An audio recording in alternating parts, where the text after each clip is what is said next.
Fire Sword, Chapter 18 Death of a Samurai. The shepherds were on the move, hoping to find shelter at a town they had left in the care of the Ylissean forces instead of the resistance. As they moved through the forests, Robin and Kazuto kept trying to come up with reasons that the former rebels would have suddenly united and joined the Empire. They asked Lucina if something like that had happened in the future, but her response was that she had never learned anything but the bare minimum about the war against Valm. What she did remember was that things had proceeded much more slowly back in her timeline, with the current war not taking place for another 10 years when she was a child. So they continued to theorize, until Robin finally hit an idea. Blackmail, he said aloud as they rose over a hill. What? Kazuto asked. Well, bribery is out. That hasn't worked in the past, Robin explained.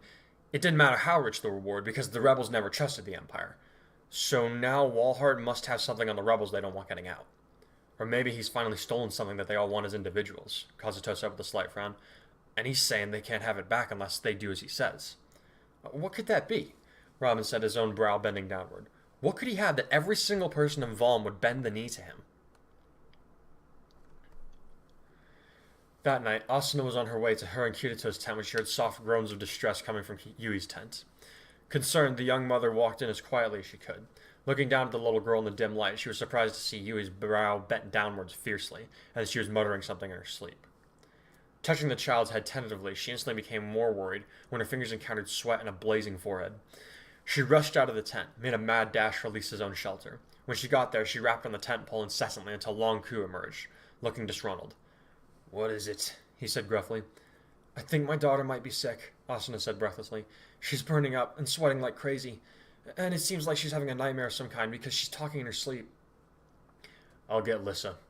Long Ku nodded. He disappeared for several moments, but to Asuna it seemed like an eternity for Lisa to emerge wearing her nightgown with her staff in hand. Is this something that's happened before? She asked as they began to walk quickly to the little girl's tent. Did she maybe eat something she was allergic to for dinner? As far as I know, this has never happened before, Asuna said with a shake of her head. All we ate today was bread and water. She's never had a problem with that before. When they got inside the tent, they were shocked to see that Yui was not the sole occupant. Henry, what are you doing in here? Lisa demanded. Did you do something to poor Yui? Henry turned toward them for the first time without a smile on his face. Much to the woman's fear, he looked afraid for Yui. I didn't do this, he said. I tell you this is one of the most complicated hexes I've ever seen in my life. How bad is it? Asuna asked, paling. Bad enough that I don't know if I can remove it, Henry admitted. To sum it up, she's trapped in some kind of nightmare. She dies in the dream, her mind will shut down, she'll fall asleep for the rest of her life. That or she'll just die. Die? Asuna squeaked out. Henry, is there any way for you to lift the curse? Lisa said. Any way at all? Lift it? Nah. He shook his head. But I have two other options. I can either attempt to send it back at the caster, or I can transfer the curse to another person, a willing victim. What are the risks on both sides? Lisa asked as Asuna began to tremble violently. If I send it back at the caster successfully, no harm done, Henry said. The problem is, if I don't manage to do it correctly, my own magic power will only worsen her condition. But on the other hand, the only reason she's not deteriorating faster is because of her divine magic. If the magic goes into someone without any divine magic abilities... But the only other one that has that ability in the shepherds, Lisa paused. You would have to take the magic inside of you, Henry nodded. No, she won't, said a new voice. They all turned to see Kazuto standing at the entrance to the tent. I'll do it. I'll take the curse on. Kirito! Asuna cried in relief. She held on to him, and he returned the embrace tightly, but he kept his obsidian eyes on Henry's. You do realize you might die, right? Henry warned as he stood up.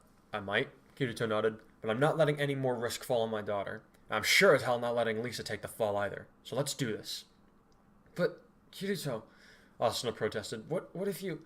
Then I'll at least have been able to save Yui's life, the black swordsman said as he cupped his wife's chin so that she'd look at him. That's what being a parent's about. Putting your child's need before your own. Nothing less than that. Maybe I can... If you're about to suggest that I let you take on the curse, you're out of your mind, Kazuto said sharply. I'm not letting you put yourself in harm's way if I can help it. But... No buts, he said as he kissed her on the forehead. Then he released his grip on Asuna and said to Lisa, hold her back in case she tries to do anything stupid. You got it, the princess nodded. To their surprise, though, Asuna made no move to stop him. I have faith in my husband, she said, and I know that his mind is made up, so there's nothing I can do to change it, especially when it concerns Yui. The others nodded as Henry motioned for Kazuto to lie down on the ground. This won't hurt you physically until you're asleep, he said. It'll be just like going to bed. I understand, Kazuto replied. Then he closed his eyes as Henry placed one hand on his head and the other on Yui's. Then he smiled as the dark magic began to flow into him, and he murmured, Link, start. This was probably a bad idea, Klein muttered to Flavia just before he cast an Alfheim spell to incinerate an oncoming axeman. Back in Alfheim, he wouldn't have been caught dead using magic, but he wasn't so stubborn as to give up such a potent weapon when facing death in real life. Hey, nobody asked you to come along, Flavia said as she wiped rain from her brow. If you don't want to get caught in such a risky situation, you should have stayed back with the other fairies. Miss out on the chance to prove and live up to the title of samurai? Not in your life. He cast an arc fire spell this time, lighting up 3-foot soldiers who rolled on the ground in an attempt to put out the flames. Unfortunately for them, this left them wide open for Flavia to finish them off with her axe. Just as they finished dealing with the grunt squad, a familiar figure approached them quickly. We're in a fine fix now, he shouted to be heard above the rain. The cavalry is riding right over us. Klein scowled, but he knew what needed to happen. Time to cut our losses, he said. We ought to retreat. I think we bought the other shepherds enough time to press ahead. Enough time isn't enough, Basilio said as he shook his head. Go on if you want, but I'm not leaving until we've given them every opportunity to get away from this part of the army. Well, staying here is suicide, Klein shouted. Memories flashed through his mind of the day when he had seen a man foolishly lead his men into what surely would have been their deaths if not for the combined efforts of Kirito, Asuna, and his own guild. There's no point to all this if they kill us now. Enough, both of you, Flavia shouted. We need to... Wait, what is that? She pointed with her axe to indicate a squad of Feroxy soldiers being knocked aside with brutal force. Is it some kind of elite cavalry? No, Basilio said, the awe clear in his voice. Gods of darkness, it's just one man! You there! The man's voice boomed as thunder illuminated his powerful red armor. Do you command these forces? Walhart the Conqueror had arrived. Before either of the cons could speak, Klein stepped forward and shouted, That's right, you bastard! And if you don't want to end up on the wrong side of Lord Klein's katana, you turn around right now! Insolent fool! Walhart bellowed.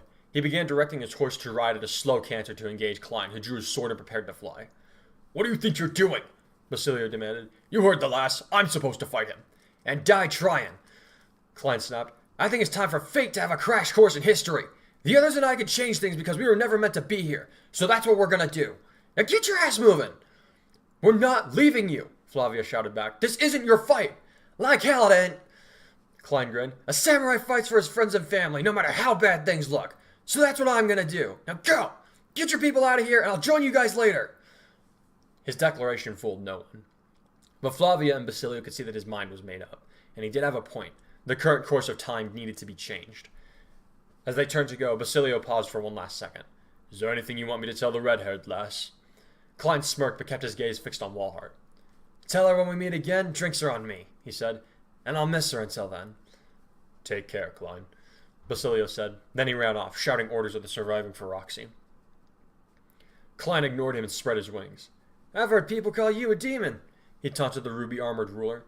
Too bad for you, I've faced bigger demons. Fool! Walhart bellowed. It seemed to be a favorite word of his, Klein thought. I have negated the need for ethereal beings, divine or demonic. I have transcended the gods. Yeah, Klein shouted as he leaped high into the air, his sword ablaze with fire. There's one god you'll never be able to surpass. Can you guess which one? As he came down, his sword swung in a murderous arc toward the man's head. You fancy yourself a god, little man? Walhart snorted. As soon as Klein was within reach, he smacked him aside with the flat of his axe at impossible speed. It is as I said. I have transcended the gods. I wasn't talking about me. Klein groaned as he got up off the ground, holding his ribs. But when Kirito finds you, you'll know what I'm talking about. He glared up at Walhart, who seemed rather amused. Kirito, Walhart said. Another amusing insect for me to swat. I look forward to it. He raised his axe only to see Klein smile. Then the next instant, a ball of fire enveloped the Conqueror, burning him badly. The instant after that, his axe fell on Klein's chest, and this time it wasn't the flat part. When the fire faded, Walhart looked down at the body of his former opponent with satisfaction. Truly, that was entertaining. A man that survived a single blow of my axe. I have not seen such resolve since I dueled Yen Fei. Truly, It is a shame he was on the foolish service of Naga. Then he rode away without a backward glance. So, I remember getting quite a bit of heat for that chapter. A lot of people were like, hey, did you actually just kill Klein? I'm like, well, you're gonna have to keep reading to find out. As you know, in the original, Con Basilio was supposed to meet his end there. Of course, they engaged in subterfuge and just made it look like he died, so that later on he could flip the tables on Valadar. Now, a lot of people at the time were like, okay, so obviously that means that Klein's doing the same thing. But honestly, I tried my best not to give any indication as to what happened to him after that. So I had a lot of fun torturing people with this. One of my one of my readers once asked, "Are you are we masochists or are you a sadist because we keep coming back for this torture?" And I was just like, well, maybe it's a little bit of both. But I didn't like having to kill off Klein. But I was like, again, something needs to change from the original story, and that just hadn't happened so far, and this was my first opportunity to do it, and I thought it was a fairly effective way of doing so. But in any case, I hope you guys enjoyed this chapter. Please like and subscribe, and I will see you guys next time. Red Swordsman out.